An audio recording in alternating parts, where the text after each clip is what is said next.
Hi folks, here with Tassus today, your pushback channel, and thank you for joining this audio live stream. In this essay, I'd like to talk yet again about the series of soft media interviews that I've seen where human rights and immigration advocates, refugee advocates, asylum seeker advocates, are justifying, not very thoroughly, by the way, justifying or trying to justify why the white West and only the white West, there's no requirement for China to open their doors for mass immigration from Africa or anywhere, but why the West and only the white West should open their doors wide to any number, an infinite number of alleged asylum seekers or refugees that want to come to the rich, peaceful, quiet, orderly, welfare-paying West. Now, I'm just looking at one. What got me off into doing this, I was just looking at an interview a little earlier that I saw. I was looking for other stuff on the search, and I saw that one. So I'll have a quick look at it. And it's an interviewer that I've seen interview in the past and do very searching interviews and do some very. This interview is actually quite bright, and they've even on the fly they can ask some quite piercing questions that get to the nub of the matter. But as with all interviews that I've seen, they go very soft on these human rights lawyers, human rights advocates, refugee advocates, and so on.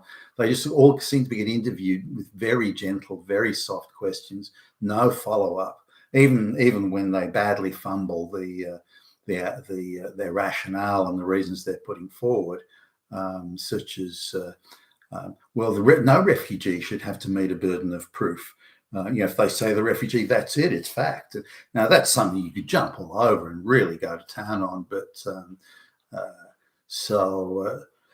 they don't. So there just isn't the same standard of interview that there is for those who say oppose the refugee. Now, I've seen interviews with BBC journalists for those who not necessarily even oppose the refugee scam or the racket, the asylum seeker racket, but rather question it and question some of the core issues around it. And they're tearing them into, they get a really tough interview and a very prejudicial one. So prove you're not Hitler, you damn fucking Nazi. And so, real attempt to put the person on the back foot. Now, they're nowhere near as aggressive or making a chase on things as they do for the. So, if you're pro the mass immigration, pro the refugee and asylum seeker scam, which is part of the wider mass immigration scam, then you just won't get questioned quite so much. Now, so I tuned into looked at the online interview. Now, a bit like when judges who you can tell when it's an activist judge that's made a legal decision. So I can look at a legal outcome now, and I just know it's an activist judge. I don't have to look at the details. I don't have to look at the judge before even looking at the first detail. I know it's an activist that's made that decision. Now, I shouldn't be able to do that. No one should be able to do that. Every legal decision should be made based on the law and the evidence, and any judge should be committed to that standard of jurisprudence. But alas, we don't live in a world like that anymore. Certainly not in the West. We have the activist class of judges, which are increasingly reaching majority proportions. And which I see in Australia. A judge recently retired, and their place has been taken by a radical activist. They were not an activist, and were not in any sense that we would see it today. So coming now to this interview, when they mentioned it's someone, they're going to interview someone on the human rights side of things, then I can be certain of something. Either they're going to be Jewish, homosexual, lesbian. I can be absolutely certain on that. That they're going to be at least one of those three, probably two of the three. And sure enough, I mean, before it even, I just look and say, okay, I think it's going to be this. Now, again, I shouldn't be able to predict it like that.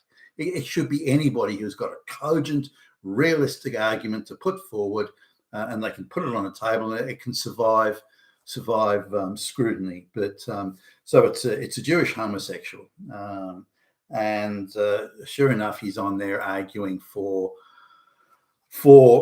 effectively mass asylum seeker refugee acceptance in Western Europe, and particularly Britain for some reason. I mean, the globalists have clearly targeted Britain for the mass immigration treatment and the mass asylum seeker treatment. You know, that's been centrally scripted at downtown globalist cabal, and that's what they want to have happen. So everyone's going along with it. We have a moral responsibility. You got no fucking moral responsibility. No one's ever been able to explain that, what this moral responsibility is, or how it's derived, or give some cogent explanation as to it. So this and other interviews, it's been very, very soft. The assertions made by the advocates, we have a moral responsibility to look after these people. And then the interviewer doesn't follow that up or chase it up or query it.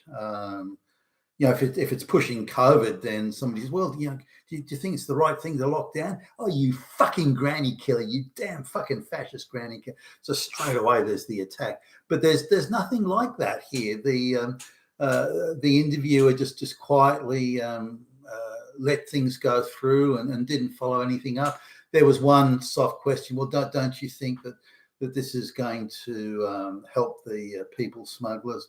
Well, yes, it might, but you know, it's still the fault of the white governments in not helping people more. And excuse me. So let's just look at this now. In this one interview that I'm thinking of, they were talking about the people in the refugee camps, and the advocate for it, the Jewish gay guy, was saying, well, if there was effective, safe mechanisms and routes and pathways for these people who want to be classified as refugees and asylum seekers, if there were these safe methods, then they wouldn't be using the people smugglers. They're only exasperated and desperate, and that's why they use the people smugglers. So if we want to stop the people smugglers, we don't try and actually stop them or put them in prison or something. We don't do that. We just make it so easy, so effortlessly easy and free and cheap and so on for these people that want to come to the West or Britain. But if we make it so easy for them, they can just rock on up, and we lower the burden of proof. So all they got to do is say, yep, I'm an asylum seeker. Yep, I'm a refugee. And they just walk in the door without no questions. If we make it that easy for them, then there won't be any illegal immigration, and there won't be any people smuggling if we do that. Now the rationale there is, well, we've got a problem with shop stealing in the country. So if we allow everyone to steal whatever they want, whenever they want, then there'll be no stealing, and then we can say problem solved. I mean, the lunacy of that rationale is but the advocate guy, the gay Jewish guy, says that. And the interviewer just goes, oh yeah, just moves right on to the next question, and just very softball. Now, any interviewer worth a pinch of shit would jump all over that and go, you fucking lunatic. I mean, what are you saying here? But they don't. They let it go. So let's look at, say, the refugee camps in Lebanon now. The people from, say, Syria and various places around the Middle East go to these refugee camps. Now, the standard of living of not all, but most of the people in the refugee camps, the standard of living in the places they've come from, there's even plenty of people from, serious third world shitholes there. The standard of living that they've come from is very minimal. So they kind of own nothing. They've got some sort of building that's been, like maybe a small sort of, wooden hut or something like that. They kind of have no furniture, a few cooking implements, a few clothes, but they effectively own nothing. And so they when they trek around, they've got a few bags of bits and pieces, and that's all. Now, the activists come, well, look at that. These people must be desperate. They've got nothing. Look, all they've got is a shirt on their back and a couple of bags in their hands. That's it. I mean, where are their brand new cars, their televisions, all their electrical appliances, all the first world Western middle class accoutrements that everybody in the world has? You think those black peasants in Africa living out in the middle of nowhere with no electricity or running water, you don't think that they don't have a full suite of high-powered electricals, motor vehicles, brand new motor vehicles, a fucking helipad? Do you think they don't have that? And if you see them without that stuff, that means they've had to give up everything to come to the West. Those poor people, they are deserving of protection. But these people never owned those things in the first place. They've got none of those things. They don't live a first world middle class Western lifestyle, for goodness sake. They got nothing. They got fuck all in their own countries, let alone, when they. So they've got nothing to pick up and carry with them. Nothing. This argument, of course, is utter nonsense. But so these people that have already a low standard of living, not every single one of them, by the way, but certainly the vast majority, they then come to a refugee camp. Now, the bar for the refugee camps to actually get into the camp is pretty low. So you can decide, I need refuge here, and it's United Nations NGO sort of funded. So you can come to the camp where you get, some sort of a dwelling or a tent. You've got access to medical care, provided with food and water, clothes washing facilities, sanitation, so on and so forth. So you've got access to all of the things that make life livable. Now, is it a first world lifestyle in the middle class, or living in a nice brick home with a view of the water? Of course not. It's a fucking refugee camp, and it's in a place where, in the Middle East, it's in a place where, there's a lot of it's not like a built-up area. It's an area allocated to putting a refugee camp on. So these people are there. Most of them are living a standard of living that's better than anything they've come from or anything they could have dreamed of. So now the idea is that you stay in these camps until you're ready to, or you can go back to your country of origin. You're getting temporary refuge there while you wait for the famine or the civil war or whatever to pass, and then you go back to the land of your ancestors where your relatives and your friends are, and so on. Now, I've got no problem with that. I think the United Nations or any NGO that's providing those services to those temporary refuge services, I think they're doing good work. And I'm for one, I'm in full support of that. Those sort of services ideally should exist, and I think they're very helpful, very beneficial. And they've also things like schools there, and there's the whole thing. That again, most of the people at those refugee camps would live a better standard of living than they would in the countries and places that they came from, civil war and so on notwithstanding. So then these people there, but then they're surrounded by United Nations and NGO agitators. The people smugglers operate freely there. Why aren't the people smugglers stopped in these so-called refugee camps? Why are they allowed to ply their trade openly with the support and assistance of the United Nations infrastructure and all the NGO infrastructure and so on?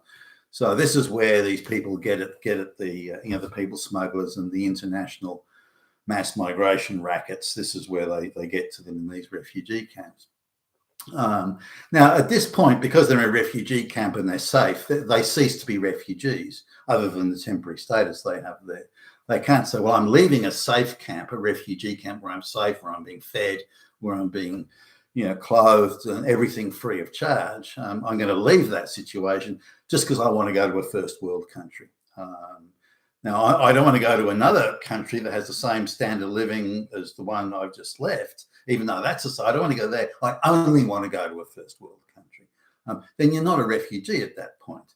So my position would be, well, if you want to go to another, you're already in a safe situation, so you're not a refugee. You're not a refugee anymore. But if you want to go to another country, it can't be a country that has a materially different standard of living than the one you've left. So if you want to go from Pakistan because you're not safe, then you can go to Bangladesh, and so on.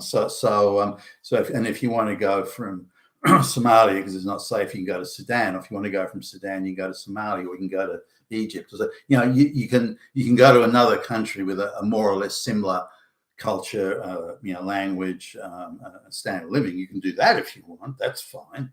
But the idea that you're going to go to a first world country with a completely different language, completely different culture, different religion, and so on, then that's not acceptable. You're not a refugee at that point.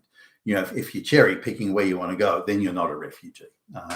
So that would be my position. But they're not. They don't chase that in the interviews. Now, all the interviews, you could almost say the interviews are by the same person, for goodness sakes, which shows you how centrally scripted the whole the debate and discussion about asylum seekers and refugees is. Now, again, the activists are all uniform in this. There is no safe way to people to come to the West. So the only thing they can do is use the people smuggler option. But again, I would argue they're not refugees or asylum seekers at this point. Not if they're leaving a safe camp, a safe refugee camp, and traveling through 8 or 10 countries to cherry pick the one they want.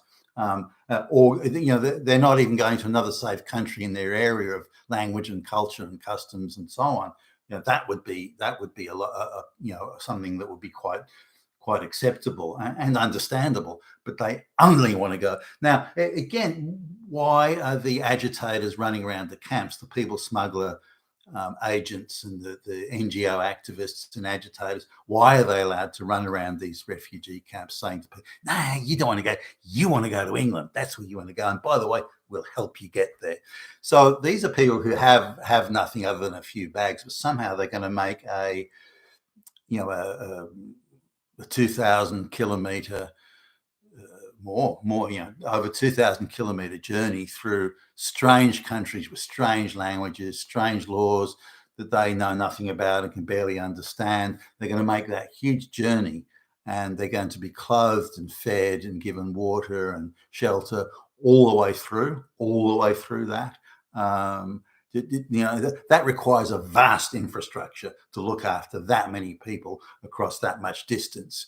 And so when they arrive in England, they've got brand new clothes, new joggers, looking very well fed and very well looked after, and yet they've supposedly travelled 2,000 kilometres to get there, or they've been in these temporary camps in France for 1, 2, or even 3 years in some cases, being very well looked after, again, well fed and clothed and so on by various NGOs that are all part of this international scam. But the activists, certainly in these interviews that I've just been looking at, they just say there's no other way for these people to do it. They're desperate people. But of course, this is a whole bunch of lies. These people are looking at no other option other than coming to a rich Western country, a white country. That's the only cherry picking option they're looking at. So they're not asylum seekers or refugees. But the interviewers never go through that. Now, if the slightest hint comes up in the interview that these refugees, asylum seekers, should have to meet some sort of burden of proof to prove they are indeed refugees, then the comeback straight away is, well, the inhumanity. The West is not humane. The evil fascist Nazis. We can't let them dominate discussion. Humanity, moral obligation, and so on and so forth just comes out. But again, the interviewers don't go chasing after that. And so the argument is that they put forward is if all the refugees, alleged refugees and asylum seekers, provided that anyone who wants to claim to be that could all come to the West en masse, and which would be billions, obviously, of people, then there would be no refugees, because everyone could go to the West whenever they wanted at any time. Thus there would be no refugees. Thus there would be no problem. That's absolute insanity on steroids. But there you go. That's the sum of their argument. I'm waiting for just one of these people to actually get a rigorous interview and be asked to prove their position, because all they do is waffle about moral obligation, humanity, and provide nothing else other than that. You've been with Tacitus today at your Pushback channel, and thank you for listening.